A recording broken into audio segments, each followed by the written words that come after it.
Hace poco escuchábamos acerca del desánimo, escuchamos mensajes y también se fue mencionado en los devocionales. Y el Señor puso compartir este pasaje y el título del mensaje le puse Animados a seguir. Y veía como el Señor a través de Osvaldo en la apertura también iba preparando esto. Él no nos trajo aquí para volver atrás. Veamos el versículo 54, 1 Corintios 15, versículo 54. Dice, y cuando esto corruptible se haya vestido de incorrupción, y esto mortal se haya vestido de inmortalidad, entonces se cumplirá la palabra que está escrita, sorbida es la muerte en victoria. ¿Dónde está, oh muerte, tu aguijón? ¿Dónde, sepulcro, tu victoria? Ya que el aguijón de la muerte es el pecado, y el poder del pecado de la ley. Mas gracias sean dadas a Dios, que nos da la victoria por medio de nuestro Señor Jesucristo. Así que, hermanos míos, amados, estad firmes, constantes, creciendo en la obra del Señor siempre, sabiendo que vuestro trabajo en el Señor no es en vano. Pablo le está escribiendo a los hermanos de Corinto y él en este capítulo 15 le está tratando de un tema muy importante para la fe cristiana, ¿sí? Que es la resurrección de los muertos. Ellos quizás tenían problemas por el pensamiento griego, por la filosofía griega. Ellos podían quizás tener esta mezcla de pensamientos. Porque la filosofía griega decía que este cuerpo físico es lo malo en nosotros, que esto físico se tenía que deshacer, que es simplemente la parte mala del ser humano, lo bueno es el alma, lo bueno es lo de adentro, y entonces no había resurrección de los muertos. Y Pablo tiene que hablar extensamente para aclarar este tema. Por eso, si volvemos unos versículos atrás en este capítulo, en el versículo 16, leemos que dice, porque si los muertos no resucitan, tampoco Cristo resucitó, y si Cristo no resucitó, vuestra fe es vana. Aún estáis en vuestros pecados, entonces también los que durmieron en Cristo perecieron. Si en esta vida solamente esperamos en Cristo, somos los más dignos de conmiseración o de lástima de todos los hombres. Mas ahora Cristo ha resucitado de los muertos, primicia de los que durmieron es Él. ¿Sí? Pablo tiene que aclarar que va a haber resurrección, que Cristo resucitó de los muertos, por lo tanto nosotros también vamos a pasar por ese proceso, ¿sí? Como les decía, esta es una de las doctrinas fundamentales de nuestra fe. Si Cristo no resucitó, somos los más dignos de lástima, dice Pablo. Y entonces los pone a los corintios y a nosotros frente a ese día, cuando el Señor nos va a resucitar o vamos a ser transformados. Dice en el versículo 51, aquí os digo un misterio, no todos dormiremos, pero todos seremos transformados. Así que Pablo nos lleva a ese punto, donde el Señor va a resucitar a aquellos que estén muertos, o a transformar a aquellos que estemos vivos, ¿sí? Y vamos a estar delante de Él. Cuando nosotros vivimos, esta es nuestra esperanza, ¿sí? Es lo que nosotros esperamos. Y cuando nosotros vivimos conforme a esta esperanza, es que empezamos a encaminar nuestra vida. Cuando nosotros sabemos que este es nuestro norte, sabemos que vamos a llegar a este punto, entonces me tengo que preparar. No puedo llegar de cualquier manera a presentarme delante de mi Salvador, sabiendo que hay muchos versículos en todo el Nuevo Testamento de cómo debo prepararme para ese encuentro. Así que esta esperanza que tenemos es como una brújula que nos ayuda a mirar el norte, hacia dónde vamos y debemos prepararnos. El presente impactando en el futuro. Muchas veces nos cuesta vivir con esta esperanza, ¿sí? Vivir a la luz de esta esperanza. Muchas veces nos distraemos fácilmente en las cosas de este mundo, en nuestras tareas que son importantes hacer, pero muchas veces me encuentro que estoy mirando muy abajo, muy en lo de este mundo, en lo pasajero, en lo temporal, y nos olvidamos de poner la vista en lo eterno. Me acuerdo cuando era chico, a mi papá le gustaba ir al campo, nos llevaba al Chocón, y nosotros no pescábamos en ese entonces era aburrido en cierto modo. Nosotros nos divertíamos recorriendo el campo. Pero claro, nos alejábamos del auto y era un peligro. Así que nosotros siempre mirábamos el auto y cada tanto íbamos jugando, pero mirábamos el auto y para volver después mirábamos el auto y por más que la maleza nos hacía desviarnos, sabíamos que teníamos que tener la mirada en el auto para no perdernos. Y lo mismo actúa la esperanza que nosotros tenemos en lo espiritual. Pensar en lo eterno, pensar en ese momento en el que estemos delante de nuestro Salvador, nos ayuda a encaminar nuestras vidas, ¿sí? A tomar buenas decisiones para ese lugar, ese punto en que nos vamos a encontrar con nuestro Salvador.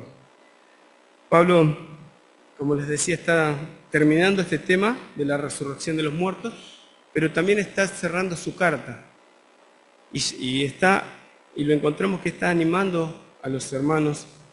Por eso leímos en este versículo 58: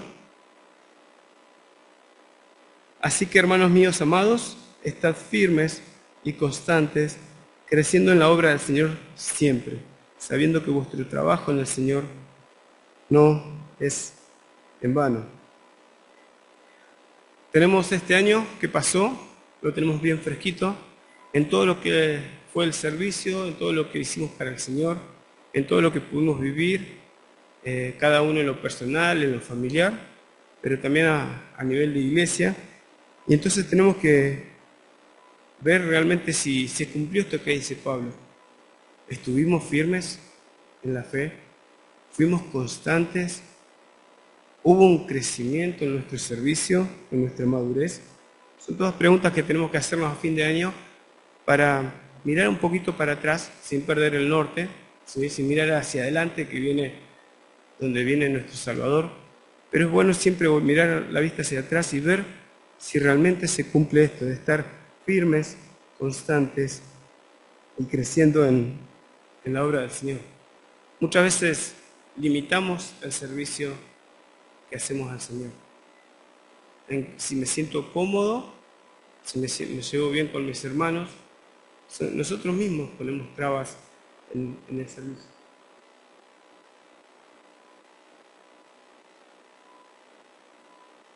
Y es bueno cada tanto ver y rever para quién servimos.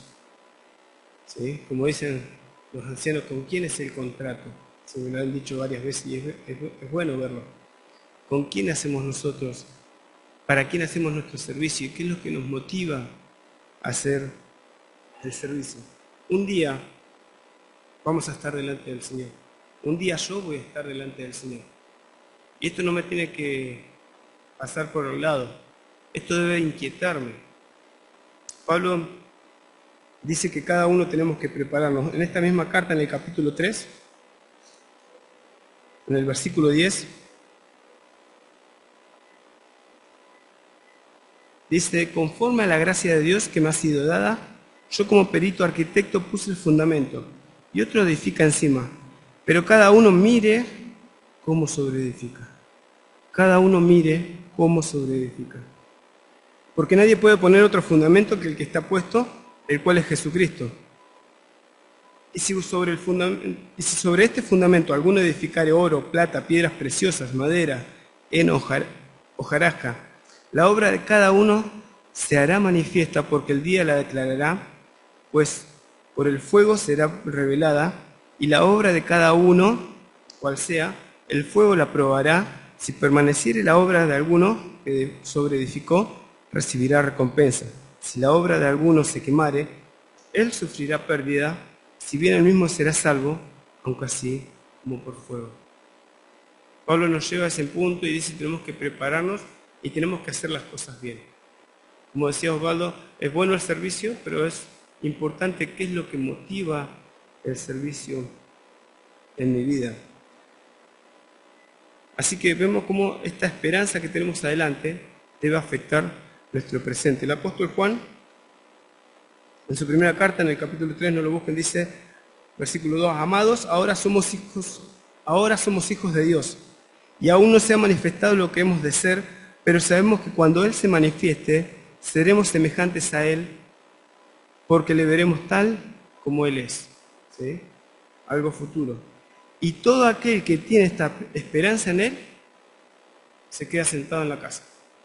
No, se purifica a sí mismo así como Él es puro. ¿Sí? ¿Vieron claro que es Juan? El que tiene una esperanza y ve y sabe que un día va a estar delante del Señor, ¿qué hace?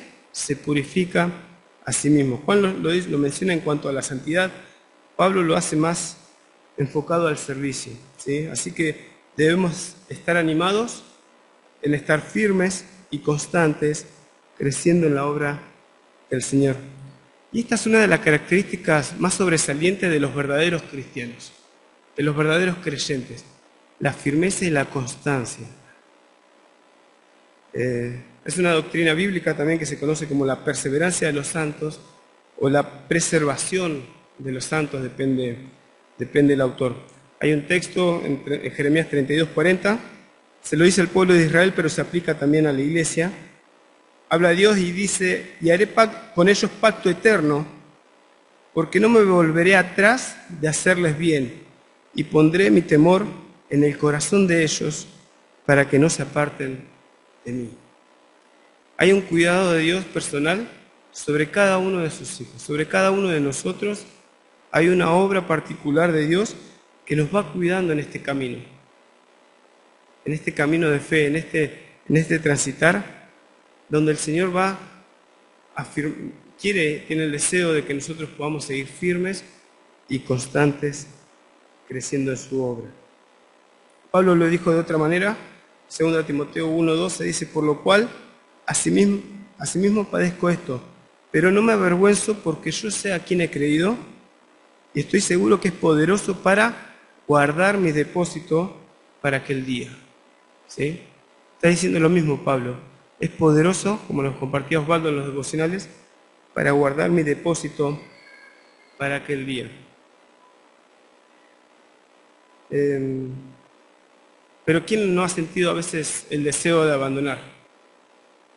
¿Quién a veces llegamos a pensar, esto no es para mí? Esto de la fe no, me cuesta mucho. Esto no es lo mío. Quizás yo soy la semilla que cayó junto al camino o en las piedras. No, esto no es para mí. Muchas veces tenemos estas luchas internas y muchas veces tenemos toda la intención de abandonar. Pero gracias a este cuidado de Dios, a esta fidelidad de Dios, es que podemos mantenernos firmes y constantes. No sé si todos lo saben, en mi experiencia, yo les puedo contar lo mío. Cuando se dividió la iglesia ahí en calle Sarmiento, yo tenía toda la intención de alejarme, de irme. Yo no quería saber nada con la fe, con Dios, con la Biblia, con lo que sea. Había conocido a alguien, ya me quería ir. Y Dios fue poniendo personas en mi camino, me fue preservando para que yo no me aleje de Él, para que yo siga en sus caminos. Y este cuidado de Dios lo tiene sobre cada uno de sus hijos, porque Él es fiel. Los que tenemos más años como creyentes sabemos que es su fidelidad. No es por nosotros que nos mantuvimos constantes. Fue su misericordia, su gracia sobre cada uno de nosotros que nos ayudó a permanecer en el camino. El que comenzó en vosotros la buena obra, la perfeccionará, la completará, la pulirá, la preparará para ese día, hasta el día de Jesucristo, hasta que estemos en su presencia. Por eso debemos estar, dice, firmes. Lo que le da la firmeza a un árbol son las raíces, o a un edificio es un buen fundamento. Y pensaba en esto y muchas veces lo que nos hace firmes no se ve muchas veces. Y cuando pensaba en esto, meditaba en lo interior, en lo que nadie ve de nosotros. ¿Qué soy en mi interior cuando estoy solo? Ahí aflora realmente quiénes somos. Cómo es nuestra relación íntima con el Señor en esos tiempos de soledad, en lo íntimo. Muchas veces nos vemos simplemente momentos en la semana, una hora quizás en las reuniones, pero el Señor solamente nos conoce íntimamente y tenemos que ver cómo es esa parte interna nuestra, cómo es mi integridad, cómo soy cuando estoy solo. Algunos comentaristas en cuanto a este pasaje, volvamos a 1 Corintios 15, coinciden que esto de estar firmes, habla de estar firmes en el Evangelio, y esto coincide mucho con el versículo 1, como Pablo empieza a hablar de este tema de la resurrección de los muertos. En el versículo 1 dice Pablo: además os declaro, hermanos, el Evangelio que os he predicado, el cual también recibisteis, en el cual también perseveráis. Y esta palabra es la misma, en el cual estáis firmes. ¿Sí? Lo que nos da firmeza es el Evangelio. ¿Cuál es el Evangelio? Versículo 3. Porque primeramente os he enseñado lo que asimismo recibí, que Cristo murió por nuestros pecados conforme a las Escrituras, y que fue sepultado y que resucitó al tercer día conforme a las Escrituras. Este es el Evangelio. Y el Evangelio tiene que estar tan fresco en nosotros, por más que llevemos 50, 60 años de creyente. El Evangelio tiene que estar tan fresco en nosotros que es lo que nos mantiene firmes.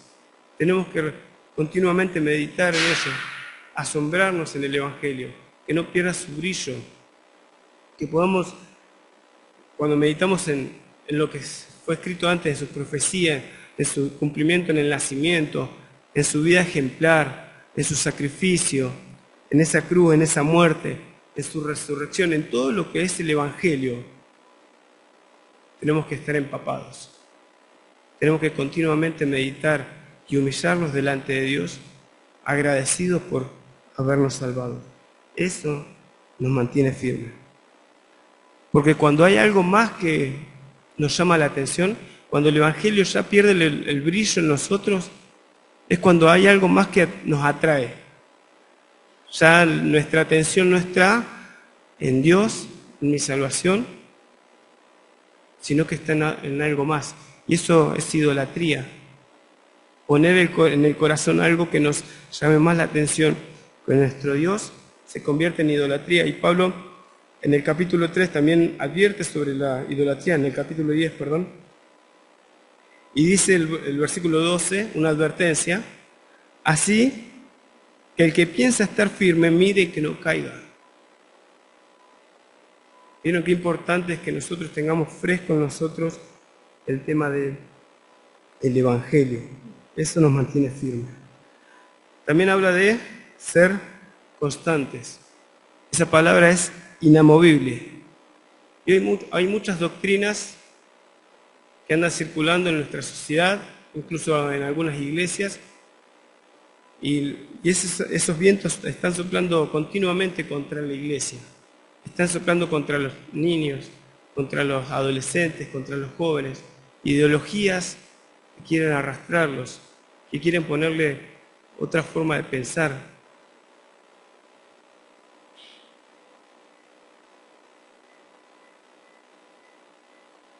No tenemos que dejar de ser movidos, no tenemos que permitir ser movidos de lo que creemos. No tenemos que buscar otro evangelio, no tenemos que buscar algo más lindo, más llamativo. El evangelio ya es llamativo, un Dios de amor salvando a un miserable que no se lo merece. No tenemos que buscar algo más novedoso. Tenemos que decir las cosas como dice la Biblia que son, porque la verdad no podemos disfrazarla. En Efesios, Pablo habla sobre el Espíritu Santo repartiendo los dones espirituales en la iglesia y dice que lo hace para equipar a los santos, ¿sí? Y en eso de equipar a los santos lo hace en el conocimiento, dice, del Hijo de Dios, y esto también nos hace firmes y constantes para no ser arrastrados por falsas enseñanzas. Dice Efesios capítulo 4, versículo 11, y él mismo constituyó a unos apóstoles, a otros profetas,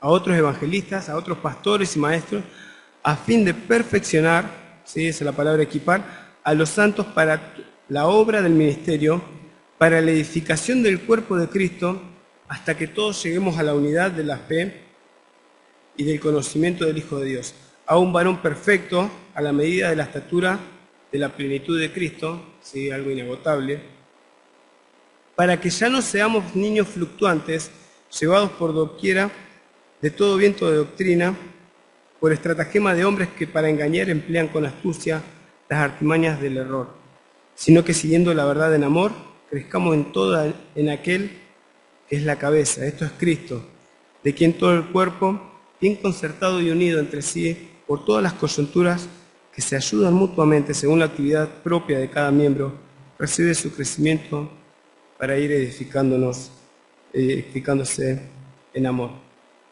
Menciona estas mismas características, firmes, constantes, y marca el crecimiento.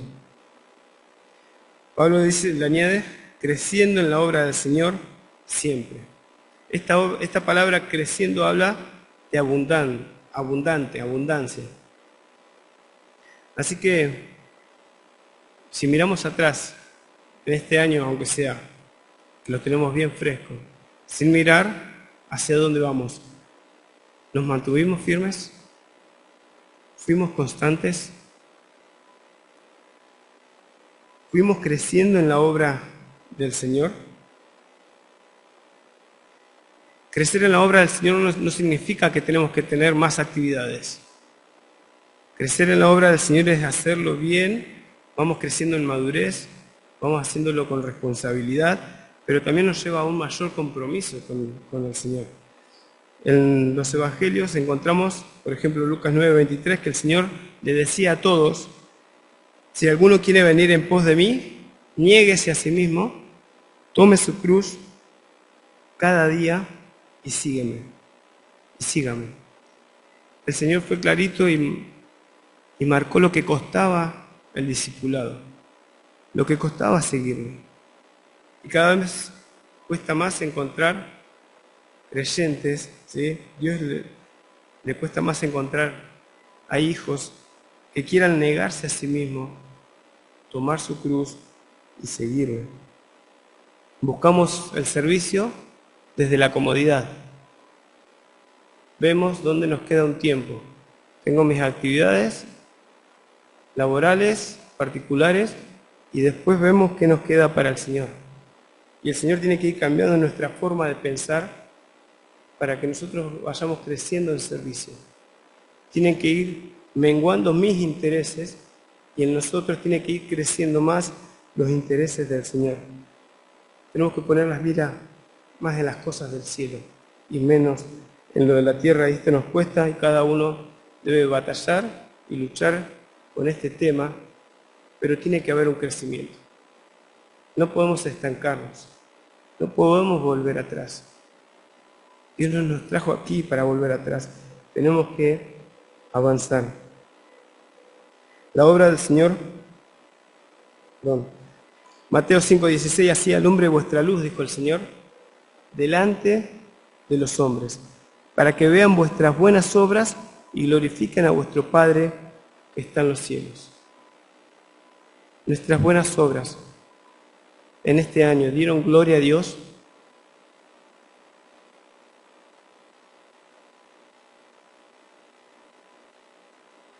¿Cuál es la obra del Señor?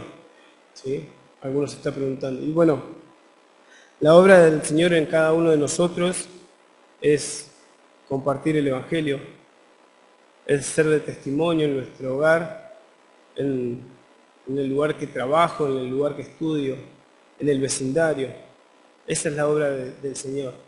El estar congregados, el fortalecer a algún hermano, el acompañar a aquellos que están enfermos, el ayudar en el crecimiento de la iglesia, en la organización de la iglesia, todo lo que hacemos para Dios y por amor al prójimo. Esa es la obra de Dios para nuestra vida. Y en eso debemos crecer. Pablo les dijo a los colosenses en el capítulo 2, versículos 5, dice, porque aún estoy, porque aunque estoy ausente en cuerpo, no obstante en espíritu estoy con vosotros, gozándome y mirando vuestro buen orden y la firmeza de vuestra fe en Cristo. Por tanto, de la manera que habéis recibido al Señor Jesucristo, andad en Él, arraigados y sobreedificados en Él y confirmados en la fe, así como habéis sido enseñados, abundando en acciones de gracia. Tiene que haber firmeza, tiene que haber constancia y tiene que haber crecimiento, arraigados y sobreedificados en Él. Termina este versículo 58 y dice: sabiendo que vuestro trabajo en el Señor no es en vano. Los corintios tenían este problema y Pablo los pone frente a Cristo. Ellos decían, bueno, si no hay resurrección, dice el versículo 32, en la segunda parte dice, si los muertos no resucitan, comamos y bebamos, porque mañana moriremos. ¿Qué importa lo que hagamos con nuestro cuerpo? Este era el pensamiento reinante. Y Pablo le dice en el 33, no erréis, las malas conversaciones corrompen las buenas costumbres, velad debidamente y no pequéis, porque algunos de vosotros no conocen a Dios, para vergüenza vuestra os lo digo. Ellos no estaban siendo arraigados, ellos no estaban siendo firmes, ellos no fueron constantes y ellos no fueron creciendo en la obra del Señor. Por eso Pablo les tiene que decir, no erren. Es importante lo que hagamos con nuestro cuerpo. Todo lo que hacemos en esta vida tiene proyección en el futuro. ¿Se acuerdan cuando el Señor dijo en la parábola, sobre poco has sido fiel, sobre mucho te pondré? ¿Sí? Hay una proyección de todo lo que hacemos en este mundo, en esta vida. Lo que hacemos para el Señor tiene una proyección para el futuro. Un pasaje más. Te invito a buscar Hebreos capítulo 6.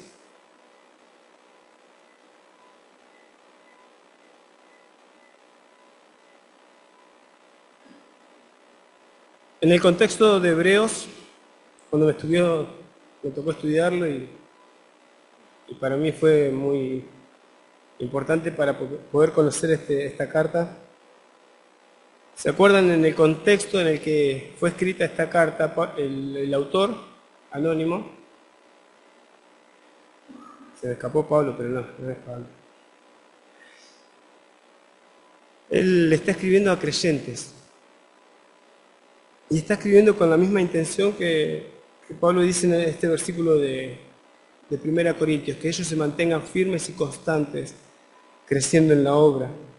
Porque ellos estaban sufriendo en ese tiempo una oposición muy grande de sus compatriotas, de que abandonen a Cristo, de que vuelvan a la ley, a las observancias de la ley, y había causado estos problemas en la iglesia.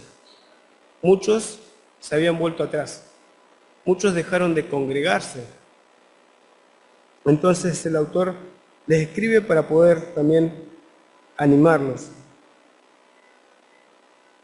Y encontramos en esta carta muchas advertencias en cuanto a la apostasía. Y apostatar es abandonar la fe. ¿Sí? No es que se pierde la salvación, sino que se van de la iglesia aquellos que realmente nunca fueron salvos. ¿Sí? Y este es el pecado de la apostasía, abandonar la fe. Personas que dijeron, soy salvo, creo en Cristo, pero después volvieron a su vida. Dice el versículo 9, Hebreos capítulo 6, versículo 9, el autor se dirige ahora sí a los verdaderos creyentes, a los que perseveraban, a los que se mantenían firmes. Pero en cuanto a vosotros, oh amados, estamos persuadidos de cosas mejores y que pertenecen a la salvación, aunque hablamos así. Porque Dios no es injusto para olvidar vuestra obra y el trabajo de amor que habéis mostrado hacia su nombre, habiendo servido a los santos y sirviéndoles aún. había firmeza, había constancia. Pero deseamos que cada uno de vosotros muestre la misma solicitud. ¿Hasta cuándo? Hasta el fin. Hasta el día que estemos delante de nuestro Salvador. Para plena certeza de la esperanza, a fin de que no os hagáis perezosos, sino imitadores de aquellos que por la fe y la paciencia heredan las promesas. ¿Sí?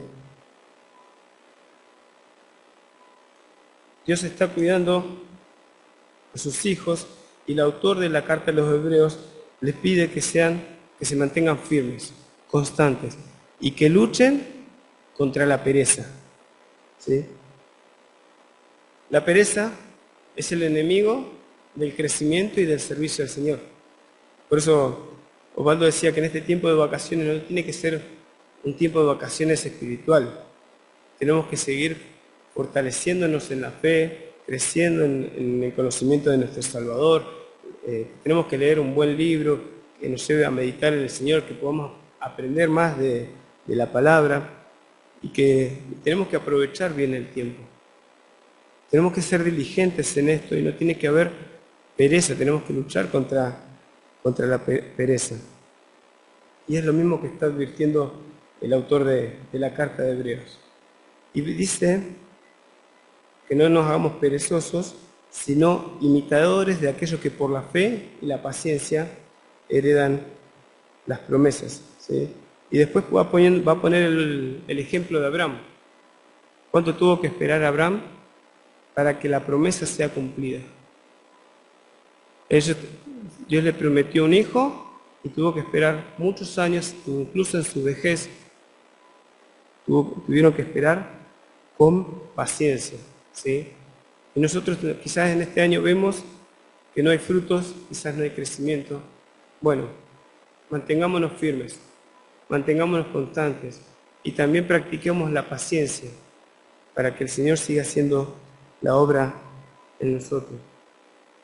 Fuimos llamados a servirles, a cumplir esta tarea tan importante en su obra, a desarrollar un servicio en cada uno es responsable por los dones o el don que Dios ha puesto en su vida, las habilidades que Dios le ha dado, los talentos, todo para ponerlo a la obra del Señor, y debemos ser animados a permanecer firmes, constantes y creciendo en la obra del Señor.